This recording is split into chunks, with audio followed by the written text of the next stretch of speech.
Jiwamu yang asli itu terang dan jernih, cuma tertutupi oleh dunia. Maka kita harus belajar, diawali dengan menyucikan diri.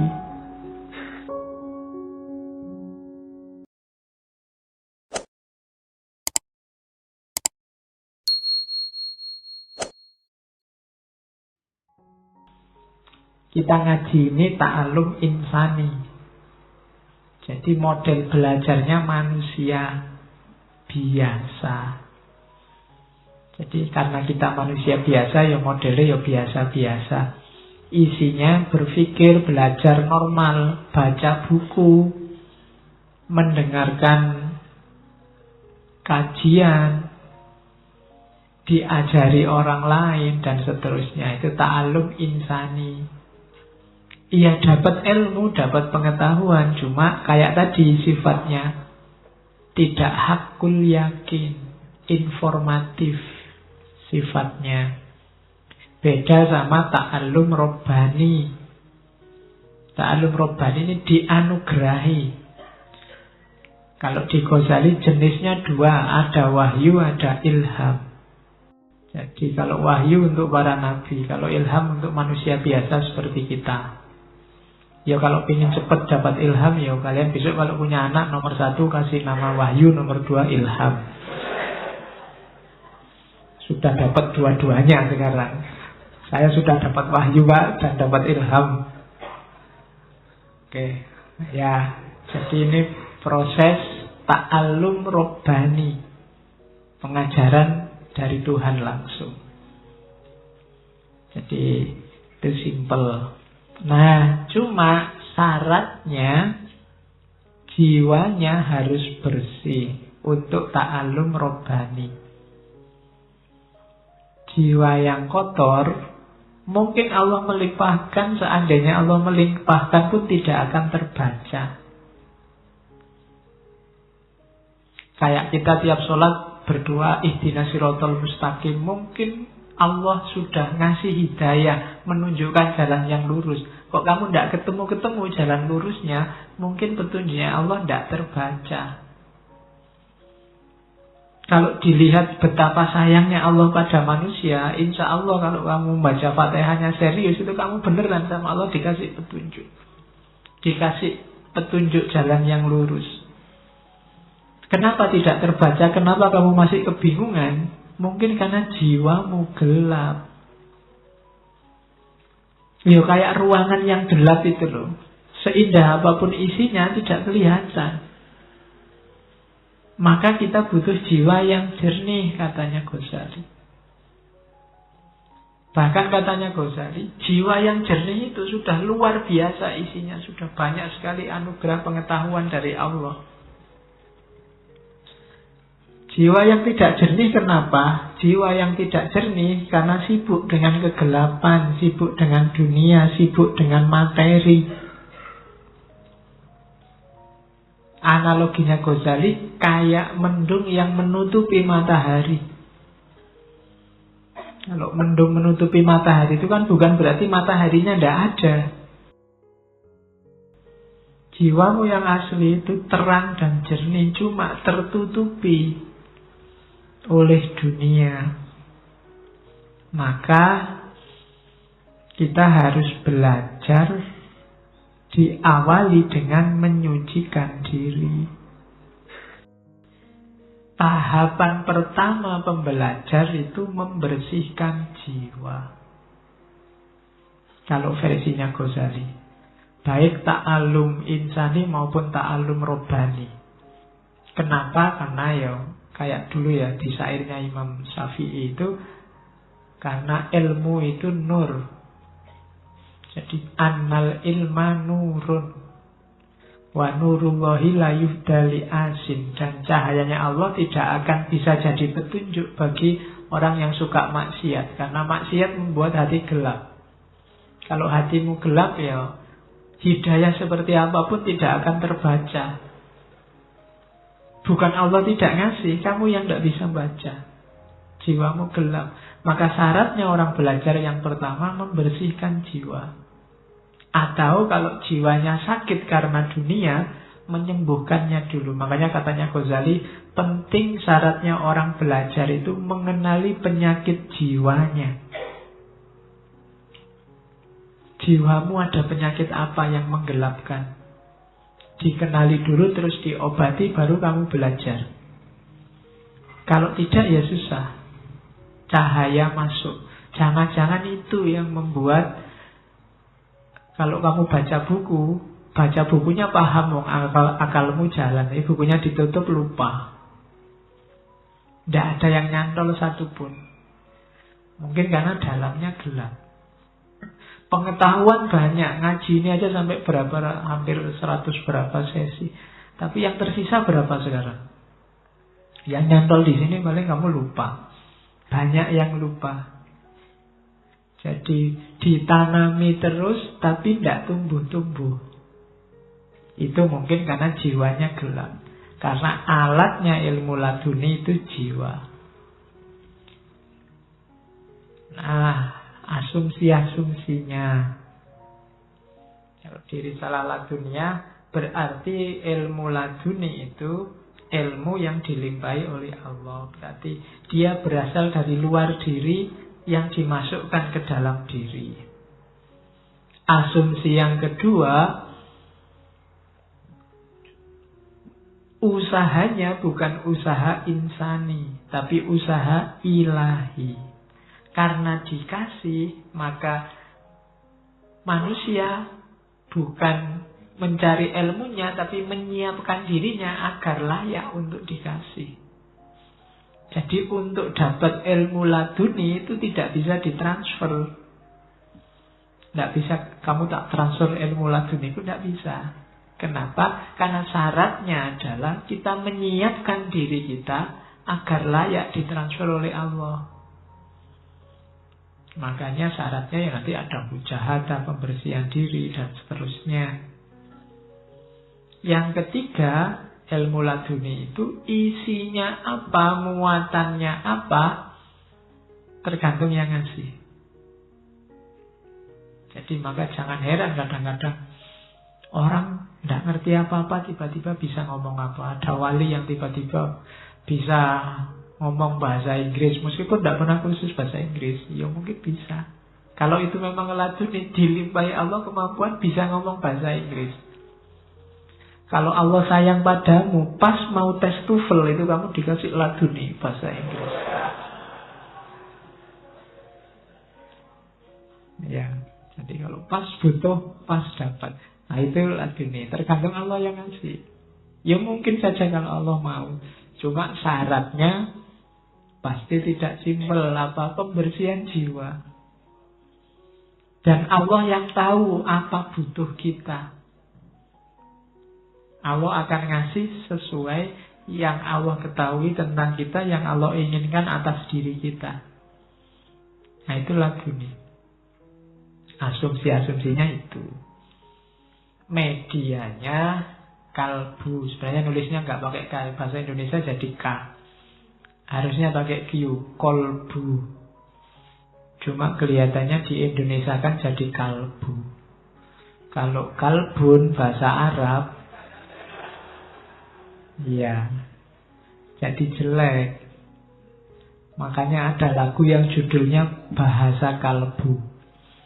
Itu kalau diterjemah jadi jelek. Itu kan bahasanya kalb. Ya. Jadi harusnya bahasa kolbu. Cuma tidak baku pakainya kalbu. Jadi tadi dilimpahkan ke dalam jiwa, medianya kolbu. Kolb. Maka yang tadi harus jiwa bagian mana yang harus dibersihkan? Itu kolbunya, hatinya. Jangan salah, kalau kita berpikir yang jelek-jelek, yang jahat-jahat, itu yang kotor kolbu kita. Kalau kita melakukan maksiat, yang melakukan tindakan fisiknya, yang kotor kolbunya. Karena efeknya ke dalam. Makanya ada orang bilang jangan suka jahat, jangan suka maki-maki, nanti hatimu yang kotor. Kalau kamu maki-maki orang, jangan dikira yang rusak dia yang kamu maki-maki, tapi kamu yang maki-maki. Kenapa? Hatimu.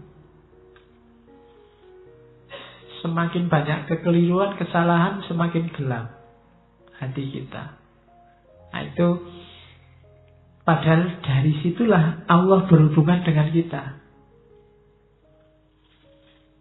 Jadi kolbu harus bening, harus jernih. Karena di tempat itulah Allah mencahayai hidup kita dengan ilmu dan pengetahuan. Nah, selanjutnya, kalau di Risalah Laduniyah, caranya mendapat ilmu laduni ada 3. Yang pertama jelas tadi, dianugerahi oleh Allah. Meskipun rumusnya harus membersihkan jiwa, dalam kasus tertentu mungkin ada orang yang biasa-biasa.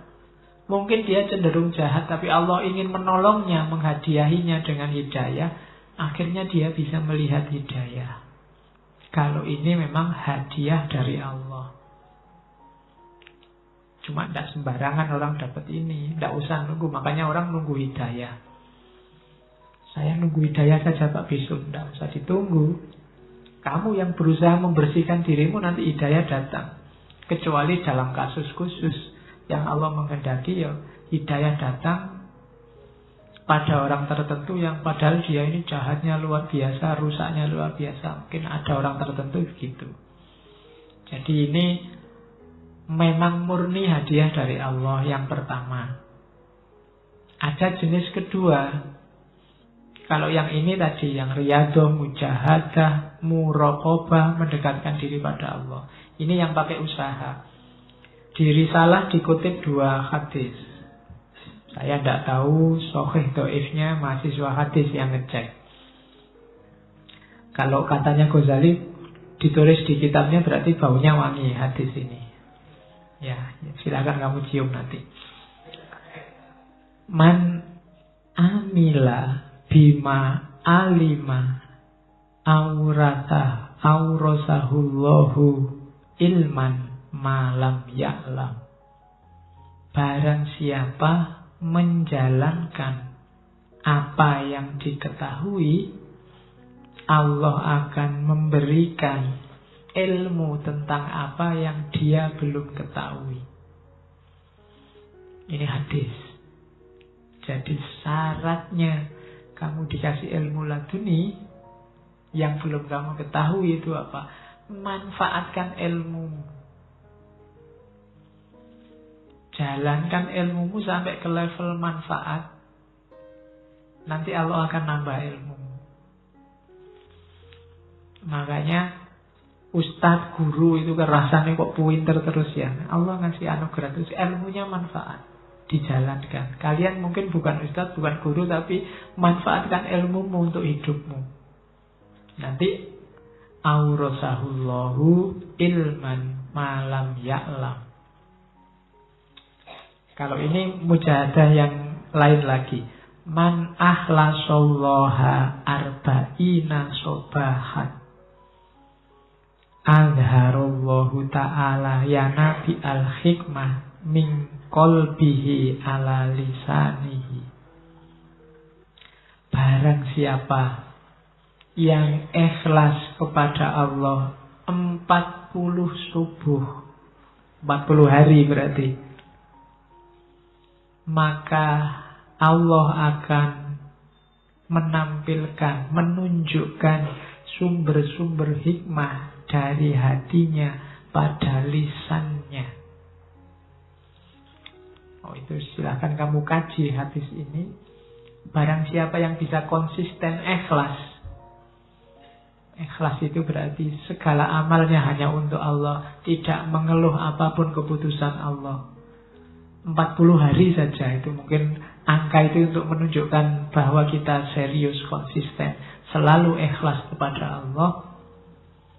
Maka Allah akan memberikan hikmah dalam hati kita yang nanti akan tampil dalam lisan kita. Sumber-sumber hikmah ditanam dalam jiwa dan itu akan kelihatan dalam ucapan kita. Nah, itu hadis. Kalau di Ghazali, silahkan kamu cek. Ya latihan lah ya 40 hari ikhlas. Bikin program sendiri ya. Kalendernya ditulisi. Bulan, mungkin Ramadan besok lah, lebih enak. Ramadan 30, 10 hari sebelum Ramadan. Nanti ngajinya libur gak apa-apa. 10 hari sebelum Ramadan, program ikhlas. Kamu hati-hati bener, jangan sampai komplain, protes, mengeluh, melakukan sesuatu berpamrih dunia. Semuanya ikhlas lillahi ta'ala. Jajal. Bisa apa enggak? Enggak masalah Pak, hari ke-39 setengah saya batal misalnya. Enggak. Ya enggak apa-apa. Allah kan sudah melihat usahamu. Allah itu enggak kaku, enggak deso kayak kamu. Ya ngertilah kamu sudah serius. Kalau kurang dikit ya enggak masalah. Allah sudah ngerti keseriusanmu. Kalau Allah mengendaki mungkin enggak nyampe 40 hari kamu sudah merasakan hikmahnya. Boleh dicoba. Wong ini yang memvalidasi hadisnya kan Ghazali. Waliullah yang enggak diragukan lagi. Nah, itu jalan riyadhah namanya. Yang ketiga jalan tafakkur. Kalau ini sebenarnya jalan normal. Kalau kita belajar serius normal pakai akal, tidak masalah. Kayak gini nih gak masalah kalian belajar biasa. Tapi yang serius, memang gairah mencari ilmunya luar biasa, thalabil ilmi, tetap lillahi ta'ala. Nanti Allah akan membukakan pintu-pintu kegaiban. Kalau bahasanya Ghazali, keseriusan kita akan dibantu oleh Allah. Ini yang seperti saya bilang tadi. Wong kita belajar insani pun ilmunya kan juga dari Allah. Jadi yang ketiga tafakkur. Ayo belajar. Kita belajarnya satu halaman, hasilnya bisa berhalaman-halaman. Dari mana? Dari Allah. Kita membacanya cuma satu buku, mungkin hasilnya bisa lebih banyak dari itu. Dari mana? Dari Allah. Kenapa Allah ngasih? Karena kesungguhan kita belajar. Padahal kita baca cuma satu baris, tapi inspirasi dari satu baris ini luar biasa banyak. Wah, berarti hubungannya sama itu, sama ini. Wawasan kita jadi luas hanya karena satu baris ini. Dari mana asalnya? Dari Allah. Karena Allah tahu kesungguhan kita. Itu jenis laduni juga. Jadi laduni itu bisa dikejar lewat 3 jalur. Hadiah murni dari Allah. Cuma kalau ini nggak bisa diprediksi, nggak bisa diukur. Yang bisa diukur yang kedua, riyadhah kita, usaha kita memang untuk nyari. Atau yang ketiga ya kita belajar saja, tafakkur seperti biasa, cuma serius, ikhlas lillahi ta'ala. Nanti Allah menyambut kita. Itu 3 cara. Oke. Nah, ini yang bagian keterbatasan akal. Ini cerita Ghazali kan suka menarasikan bagaimana panca indera itu penuh keterbatasan. Bagaimana akal itu penuh keterbatasan. Kalau laduni tidak. Kenapa laduni tidak? Karena laduni sumbernya pengetahuan dari Allah yang Maha Tahu. Panca indera terbatas. Kelihatannya A tapi bisa jadi hasilnya B. Dari jauh kelihatan mulus, dari dekat wah kok begitu.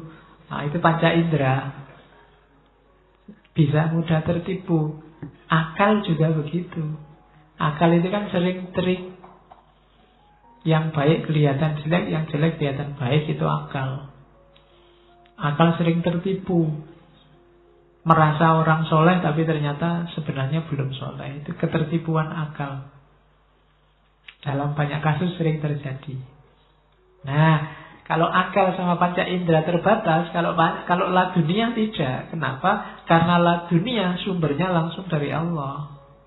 Karena dari Allah ya tidak ada batasnya, sudah isinya bisa macam-macam. Ad-dunya wa ma fiha wal akhirah wa ma fiha bisa. Makanya para wali itu kadang-kadang bisa bahkan membaca akhirat. Nanti baca biografi para wali, mungkin kamu cek-cek kitab-kitab semacam Tadhkiratul Auliya, itu biografinya para wali. Akhirat aja dibaca, apalagi dunia. Apalagi kayak acara karma itu yang kamu pernah melakukan ini, itu lebih gampang lagi kalau Allah menghendaki. Jadi tidak ada batasnya. Jadi makanya besok kalau ada yang gitu-gitu kamu tidak usah kaget. Kita sudah punya konsep itu lama dalam ilmu laduni. Sayangnya memang yang punya laduni tidak banyak. Itu yang bikin kita kaget-kaget hari ini. Apalagi ilmu kita ilmu positifistik, ilmu kaku, ilmu akal, dan panca indera yang serba terbatas. Masalahnya di situ. Oke, ini kalimat belakangan dalam Ar-Risalah Laduniyah. Jika Allah menghendaki kebaikan pada hambanya, jadi orang yang oleh Allah dikasih pengetahuan ladunia, berarti Allah menginginkan dia kebaikan dengan pengetahuan itu. Allah akan mengangkat tabir antara jiwa hamba dan jiwa yang di dalamnya ada telaga. Maksudnya jiwa universal, akal mustafad, atau Nur Muhammad kalau bahasanya Ibnu Arabi. Allah menampakkan dalam jiwa hamba sebagai rahasia realitas dan memahamkan dalam jiwa hamba makna realitas itu. Maka tersingkaplah jiwa hakiki dan hakikat hikmah bagi hamba yang dikehendaki Allah melalui ilmu laduni.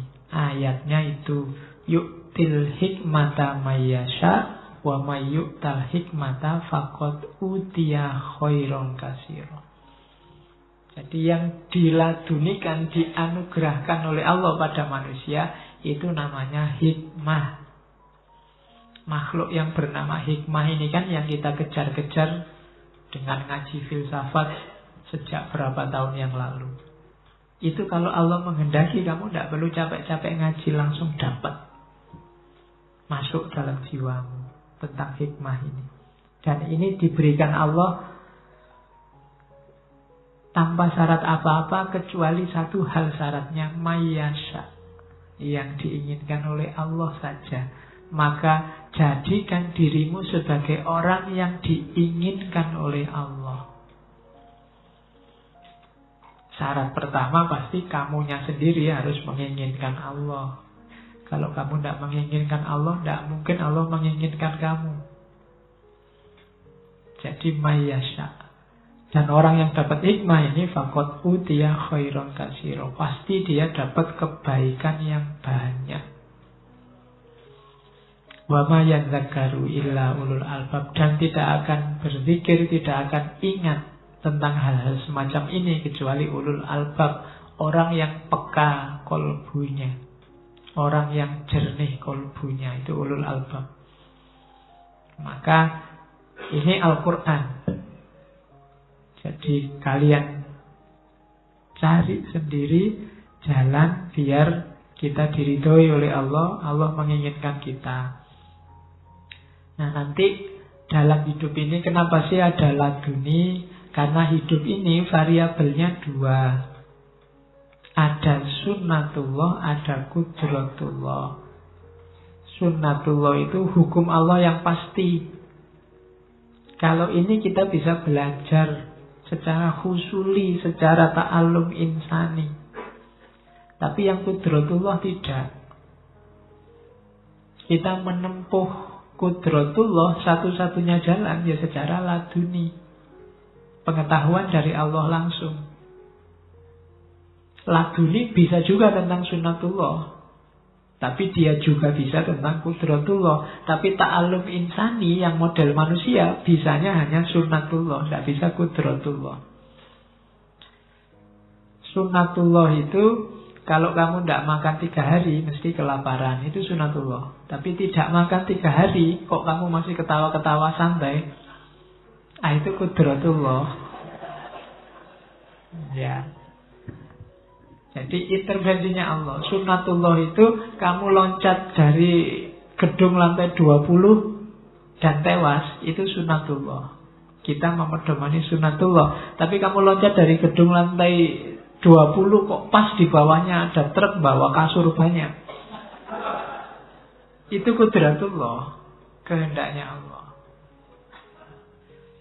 Sunnatullah itu kamu cakep dapat pasangan cakep.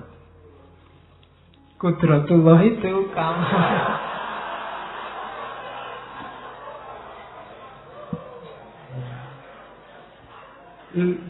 iya, lu contohnya ngono kuwi.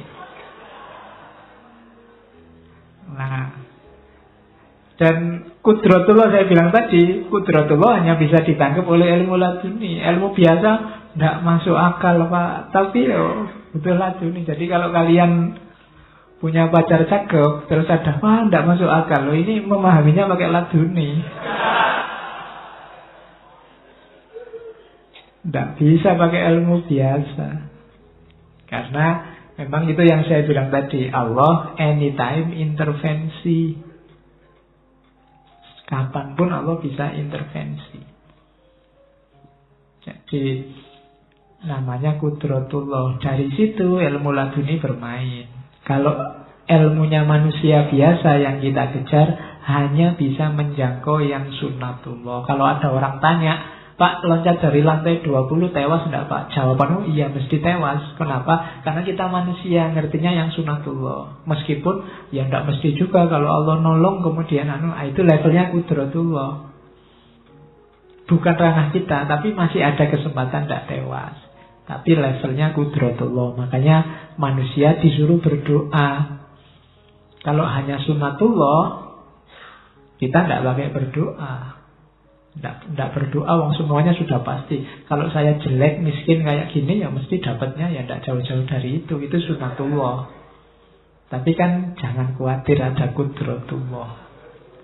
Iya, jadi pada saatnya Allah bisa intervensi, tenang saja. Nah, itu kudratullah. Dan ini levelnya ladunia, ilmu laduni. Oke. Saya pinjamkan dari Suhrawardi seperti janji saya tadi. Berarti apa? Untuk dapat isroki, bahasanya Suhrawardi, untuk dapat laduni, prosesnya ada 4. Yang pertama penting adalah proses mempersiapkan diri. Ini bagi kita yang biasa-biasa, ini yang berat. Mempersiapkan diri untuk pencahayaan dari Allah, untuk isyraq dari Allah. Ini yang riyadhah, ini yang mujahadah, pembersihan diri. Kalau sudah siap mengalami yang kedua, iluminasi, isyraqi. Kalau sudah dicahayai, jangan salah, sampai di titik ini, sampai di nomor 2, itu karakternya ilahi. Tapi begitu masuk ketiga, ini karakternya manusiawi lagi. Memahami, membangun pandangan sistematik, dipahami. Pemahaman ini levelnya manusia. Apalagi yang terakhir, mengungkapkan pengetahuan itu. Ini juga levelnya manusia. Jadi pertanggungjawabannya berarti juga manusia. Ilmu laduninya yang dari Allah itu pasti bagus, pasti baik. Tapi penangkapan kita dan pengungkapan kita itu sepenuhnya tanggung jawab manusia. Jadi akal berperan di mana, manusia berperan di mana dalam ilmu laduni setelah pengetahuan itu diperoleh. Jadi setelah pengetahuan itu diperoleh, terus ilmu ini mau dipakai apa, diungkapkan seperti apa, ungkapan dan pemakaian, pemahaman, itu sepenuhnya milik kita. Jadi ilmu laduni itu berarti apa? Proses diperolehnya pengetahuan. Kalau pengetahuannya sudah diperoleh, pengetahuan ini dipahami seperti apa, dan diungkapkan seperti apa, itu tanggung jawabnya sudah manusiawi. Level ketiga dan level keempat. Jadi kalau ada orang misalnya Saya dapat ilmu laduni untuk bunuh kamu misalnya. Nah, ya kamu boleh bantah, karena selain kamu tidak ada di level laduni, ekspresi dari pengetahuan itu derajatnya manusiawi. Kayak waktu siapa? Syekh Abdul Qadir dapat, wahai Abdul Qadir, kamu sudah jadi wali, sekarang tidak perlu sholat lagi, tidak perlu anu lagi. Anda, kamu setan. Nah, itu kan penangkapannya manusia, dipahami sesuai pengetahuannya selama ini, diekspresikan sesuai situasi saat itu. Maka kamu tidak bisa kok, Pak saya dapat ilmu laduni, besok ke kampus disuruh tidak pakai baju, Pak. Tidak bisa. Ketika kamu tidak pakai baju, kamu sendiri yang tanggung jawab, karena seandainya benar itu laduni, caramu memahami, caramu mengungkapkan itu tanggung jawabmu. Kalau di sini berlaku hukum, ya ke kampus harus pakai baju. Nah, itu logikanya di situ. Jadi menghadapi orang yang dapat ilmu laduni, karena kita tidak dapat itu, ya kita ngukurnya secara normal dengan pertanggungjawaban manusiawi. Maka kalau ada orang ngomong, saya dapat ilmu laduni, kamu harus kafir ini sekarang. Kalau kamu tidak kafir, tidak bisa. Ngertiku ya meskipun itu laduni. Ya. Jadi itulah kalau menurut Suhrawardi tahapan-tahapannya. Jadi yang tidak harus ilmu itu mulia karena sumbernya dari Allah. Tapi ketika diekspresikan, diungkapkan, kalau tidak, kita bukan yang alami, ya tetap tidak masalah. Kita hadapi sesuai dengan wawasan pengetahuan kita selama ini. Karena kita tidak ikut mengalami itu. Yang sifatnya subjektif, dia yang mengalami saja. Nah, itu proses selanjutnya. Ini kalimatnya Suhrawardi bagus. Saya ambil ya. Way of reason and way of intuition adalah saling melengkapi. Ya laduni itu menarik. Cuma ya tetap kita butuh way of reason. Dua-duanya saling melengkapi. Nalar tanpa intuisi atau iluminasi adalah kekanak-kanakan. Kalau bahasanya Hussein Nasr kemarin, reduktif dan setengah buta. Setengah buta itu kayak mata yang hanya bisa satu yang melihat, serta tidak akan mendapatkan keseluruhan kebenaran dan intelek yang transenden.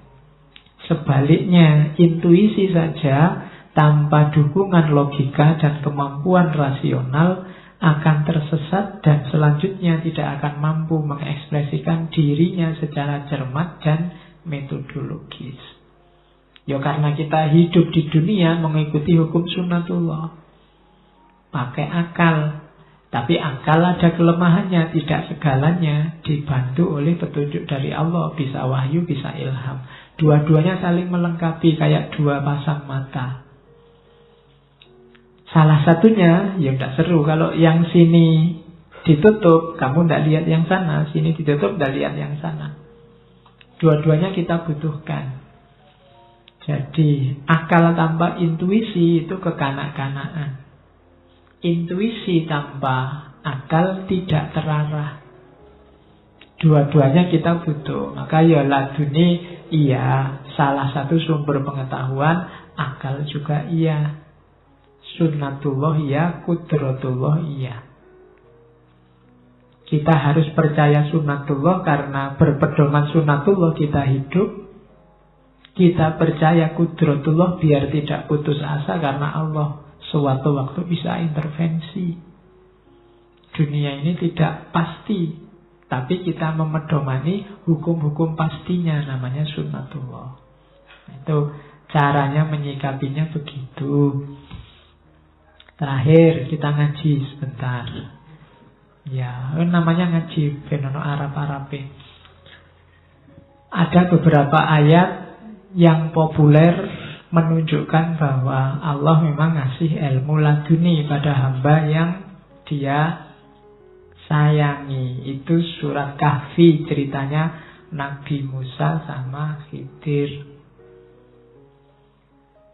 Jadi Nabi Musa sama Khidir ini biasanya jadi simbol ceritanya laduni. Kan suatu ketika ceritanya Nabi Musa itu ditanya oleh umatnya, wahai Nabi Musa, manusia paling pintar di dunia ini siapa? Dengan pedenya Musa bilang, aku. Tidak ada lagi yang lebih pintar dari aku. Terus oleh Allah, Musa kamu kok bahaya gitu? Ya, baiklah. Ayo kamu tak kenalkan dengan hambaku yang jauh lebih pintar dari kamu. Terus Musa ngajak muridnya, namanya Yusha bin Nun, itu nanti naik laut, disuruh mencari pertemuan dua laut. Karena hamba yang disayangi Allah ini menguasai dua lautan. Ini sebenarnya analogi pengetahuan dua tadi. Dia cerdas secara rasional, cerdas secara intuitif. Nah itu ayatnya. Fawajada abdan min ibadina atainahu rahmatan min indina wa allamnahu min ladunna ilma. Kalau dari urutannya ayat, dan dia ketemu dengan salah seorang hamba kami, sebelum dikasih ilmu laduni apa dikasihnya? Rahmatan min indina, cinta dan sayang Allah. Kalau Allah sudah cinta dan sayang, baru alamnahu min ladunna ilma. Jadi ini tahapnya.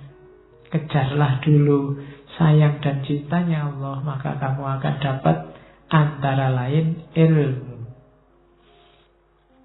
Itu kalimat selanjutnya.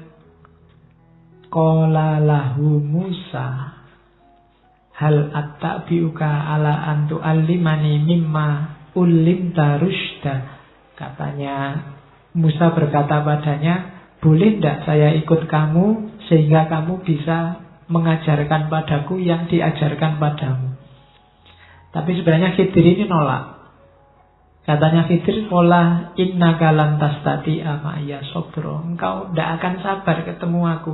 Kenapa tidak sabar? Wa kaifa tasbiru ala ma lam tuhit bihi khubra. Bagaimana engkau bisa sabar kalau engkau tidak tahu, engkau tidak dikasih kabar? Karena ilmu ini dikasih. Kalau tidak ngerti modusnya, tidak ngerti alasannya, kamu tidak akan bisa sabar. Itu kadang-kadang kan ada orang yang mengkritik wali Allah, mengkritik para ulama, kan tidak ngerti ilmunya. Gimana engkau bisa sabar kalau kamu tidak ngerti ilmunya? Tapi Musa nekat dan terbukti kan tidak sabar. Karena memang pakai logika normal yang dilakukan oleh Khidir itu tidak masuk akal.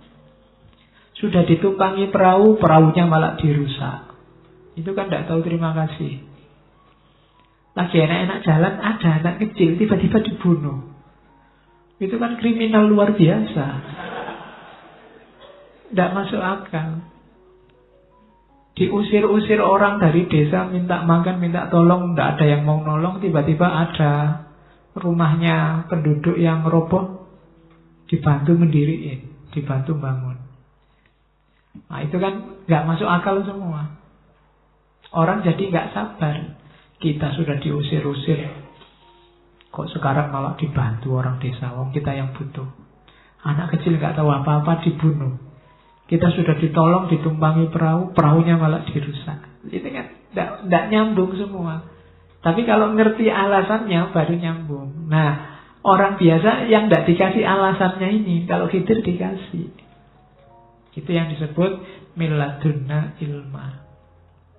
Maka ini bisa kamu jadikan dalil untuk tidak mudah menyalahkan orang lain. Karena kita tidak tahu alasannya, tidak tahu motifnya, dia yang tahu. Wa kaifa tasbiru ala ma lam tuhit bihi khubr. Gimana kau bisa sabar, gimana kau bisa menanggung sesuatu yang kamu tidak dikasih informasi. Akhirnya bisa. Kapan-kapan kita ngomong lagi Manusia Langit jilid kedua. Iya, Khidir bisa diangkat. Cuma nunggu ilmu laduni dulu. Oke. Terus ini ayat-ayat yang juga cerita tentang pengetahuan langsung. Al-Anbiya itu Nabi Dawud oleh Allah diajari cara membuat baju besi. untuk perang. Dicek surat Al-Anbiya. Atau Nabi Yusuf, wa kadzalika yajtabika rabbuka wa yu'allimuka min ta'wilil ahadits. Diajari tafsirnya mimpi. Atau surat Al-Baqarah, Nabi Adam. Nabi Adam ini diajari, kalau versinya Syed Hussein Nasr, diajari Saintia Sakra. Wa 'allama Adamal asma'a kullaha. Semua kebutuhan pengetahuan untuk bekal hidup di bumi diajarkan oleh Allah. Yang itu malaikat gak diajari. Makanya ketika dites ke malaikat, ya malaikatnya gak bisa. Gak diajari. Malaikat itu kan hanya melakukan yang diperintahkan. Nah itu contoh. Ya sebenarnya dalam cerita-cerita banyak. Nabi, para sahabat, itu banyak cerita-cerita yang kayak tadi, kayak Nabi Yusuf itu, Abu Bakar itu punya kemampuan takwil mimpi.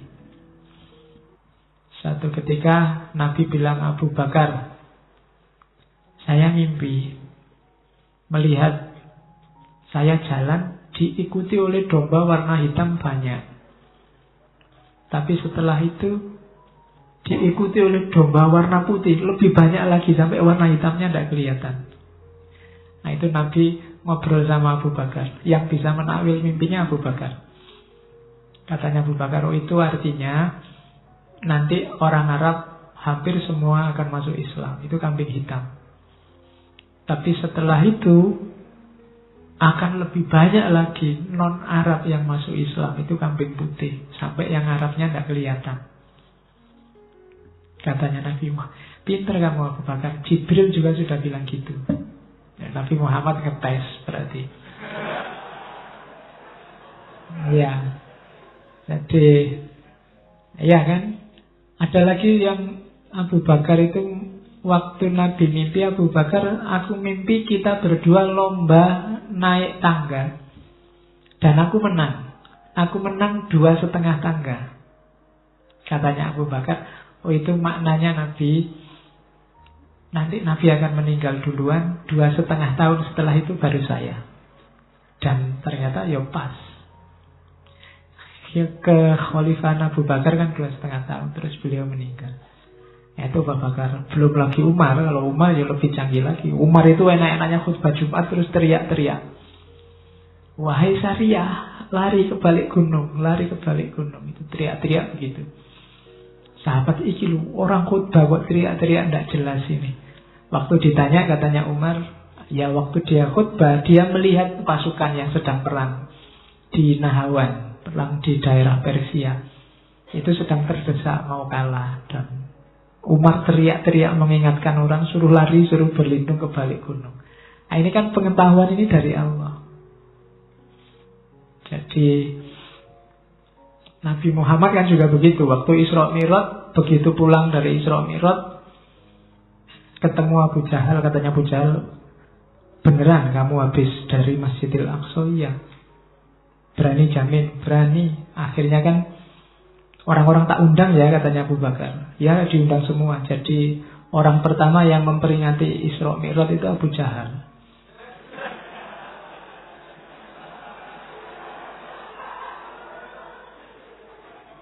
Loh iya, dia bikin terus kumpulan, wahai orang-orang Arab, ini Muhammad ngaku habis dari Masjidil Aqsa dan pagi ini sudah di sini lagi. Itu kan diperingati pagi-pagi oleh Abu Jahal.